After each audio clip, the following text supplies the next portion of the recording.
Harish Rawal, Matramandir English Medium School, Rajkot.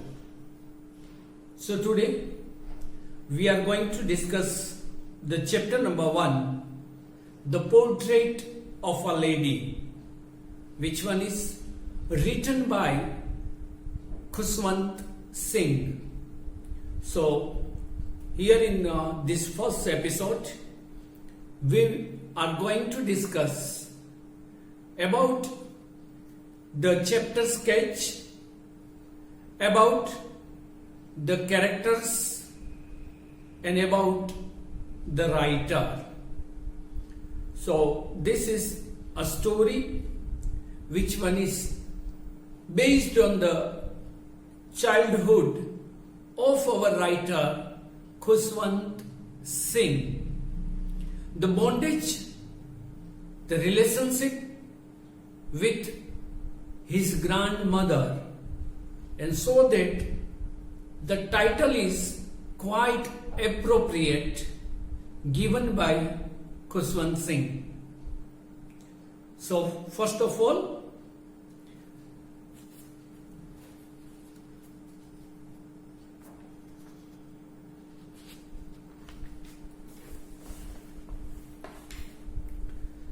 the portrait of a lady is a part of an autobiography by Khushwant Singh.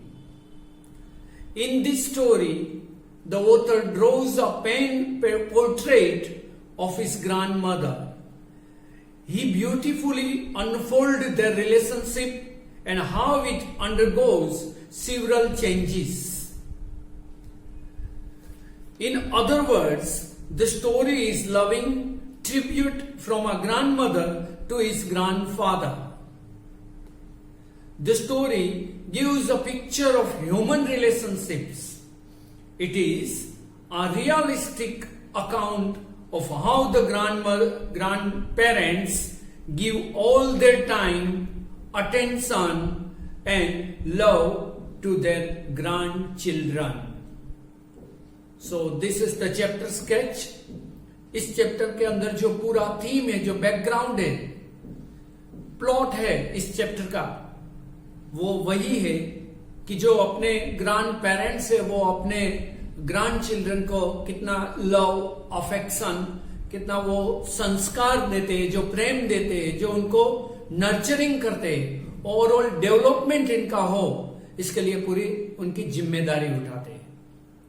तो यही और इसी से ही ये जो ग्रैंड चिल्ड्रन रहते हैं उनको अपने ग्रैंड पेरेंट्स के प्रति रिस्पेक्ट उनका बढ़ जाता है, उनके प्रति उनका रेवरेंस बढ़ जाता है, इनके प्रति उनका लव, अफेक्शन उनका बढ़ जाता है.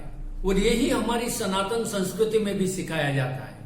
इसीलिए तो यहाँ पर हम जॉइंट फैमिली में रहते हैं ताकि इनका बेनिफिट मिले. ये जो संस्कार है, ये जो आदान प्रदान है विचारधाराओं का, वो अच्छी तरह से हो.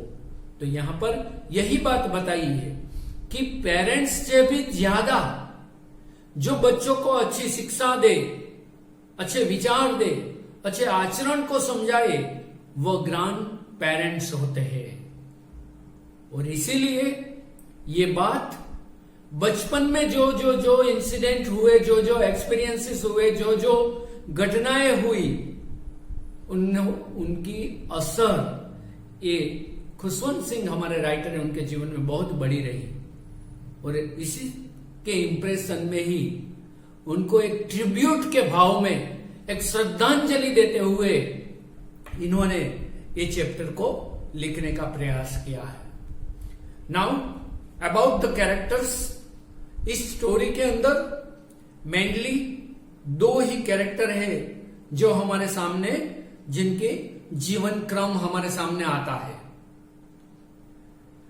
तो ये 2 कैरेक्टर्स में फर्स्ट है ग्रैंड मदर, दूसरे हमारे जो उनके ग्रैंड चिल्ड्रन में से हमारे जो राइटर है उनका बचपन का जीवन है, खुशवंत सिंह का. तो यही ये स्टोरी है. और पोर्ट्रेट ऑफ अ लेडी माने पेन पिक्चर जो बनाया है हमारे राइटर ने, यही इनके अंदर इनका टाइटल को, इनकी थीम को रिफ्लेक्ट करता है. अच्छा, About the characters, grandmother. Khuswant Singh's grandmother is described as an extremely religious person. उनकी माता है वो धार्मिक है, 24 आवर्स उनका चैंटिंग चालू है। मुंह में वो अपने परमात्मा को याद करते हुए उनका मंत्र जाप करते रहते हैं, हाथ में रोजरी लेकर मंत्र जाप करते हैं। जब वो चरखा चलाते हैं तभी भी मंत्र जाप करते हैं। जब खुशवंत स्कूल पर पढ़ने जाता है, उनको छोड़ने जाती है, तब बाजू के जो होली प्लेस है वहां बैठी बैठी वो अपने जो होली रिचुअल्स, जो पुस्तकें हैं, किताबें हैं, धर्म ग्रंथ है, उनको वो वहां बैठकर पढ़ती है। तो पूरा जीवन है वो पूरा वो परमात्मा को समर्पित किया है, और अपना जो कर्तव्य है ये ग्रैंड चिल्ड्रन को उनको अच्छा संस्कार देना, वो भी अच्छी तरह से यहां पर वो निभाते हुए बताया गया है। She was a very kind lady. She was short, fat and slightly bent. वो हाइट में थोड़ी छोटी है, वो थोड़ी मोटी भी है, और थोड़ी सी ऐसे आगे झुकी हुई है। बहुत ही काइंड इनका नेचर है, मायालु इनका स्वभाव है। She was always dressed in spotless white clothes. तो श्वेतांबर वस्त्र में ही वो ज्यादातर वो रहती है। श्वेत वस्त्र धारण करना उनको बहुत ही अच्छा लगता है, और वही वो करते रहते हैं। In the village, she took care of all the needs of the author when he was a child. तो ये जो गांव के अंदर खुशवंत के पिताजी, वो तो शहर के अंदर माता पिता रोजी रोटी के लिए, वो कुछ कमाई के लिए वो तो शहर चले गए, मगर खुशवंत इनके देखरेख की जिम्मेदारी उनकी दादी माँ ने रखी है, और दादी माँ इनको पढ़ा रहे हैं, इनके ध्यान रखते हैं। Now another second character, our central hero of the unit, that is Khuswant Singh. The author, he recounts his childhood days and a relationship with his grandmother. तो खुशवंत सिंह जो पढ़ते हैं, फिर आगे कॉलेज में उनको जाना होता है। कॉलेज से जाकर अपनी पढ़ाई पूरी करके वो फिर से शहर से वापस आ जाता है। उनको ऐसा लगता है कि इतने साल में दादी माँ के साथ रहा हूं, तो शायद मेरा अब जो कॉलेज जाना पढ़ने के लिए वो डिसीजन दादी माँ को एक्सेप्टेबल नहीं रहेगा। उनको बहुत बड़ा सदमा लगेगा, वो बहुत दुखी हो जाएगी, और शायद जब रेलवे स्टेशन के ऊपर जब छोड़ने के लिए वो आती है, तब खुशवंत के मन में ऐसा विचार आता है कि मैं जब शायद कॉलेज की पढ़ाई खत्म करके वापस आ जाऊं, तब मेरी दादी माँ शायद घर पर न भी न मिले। माने इनका आयु भी हो गई है, और उनको शायद ये मेरा दूर जाने का सदमा भी उनको अब सहन नहीं होगा, वो अकेली नहीं रह पाएगी। मगर वो स्पिरिचुअल थी। ज्यादातर जो स्पिरिचुअल लोग होते हैं वो ही सच्चे अर्थ में आशावादी रहते हैं। उनको श्रद्धा बनी रहती है, ईश्वर के ऊपर उनकी श्रद्धा रहती है। उनको ये जीवन का महत्व समझ में आ जाता है।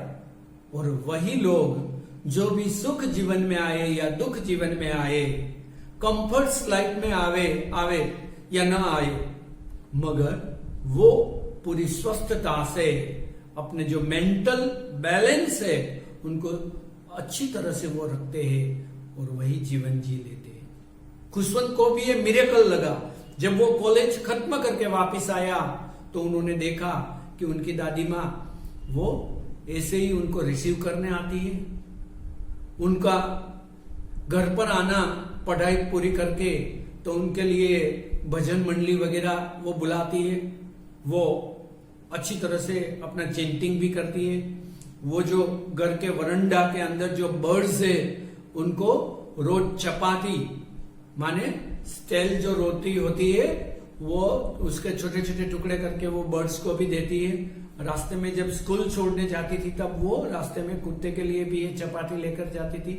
तो पूरा रिलीजियस जीवन था उनका, पूरा आशा से भरा हुआ था। जो जिम्मेवारी मिली है उनमें निराशा नहीं थी, मगर जो उनको जीवन मिला है, जो समय मिला है, उनको ईश्वर के स्मरण में वो समर्पित करती थी। तो यही चैप्टर का सेंट्रल ये दो कैरेक्टर्स है और ये पूरा जो चैप्टर है वो पूरा सेंट्रली यही रिलेशनशिप, यही बॉन्डेज में बना हुआ है।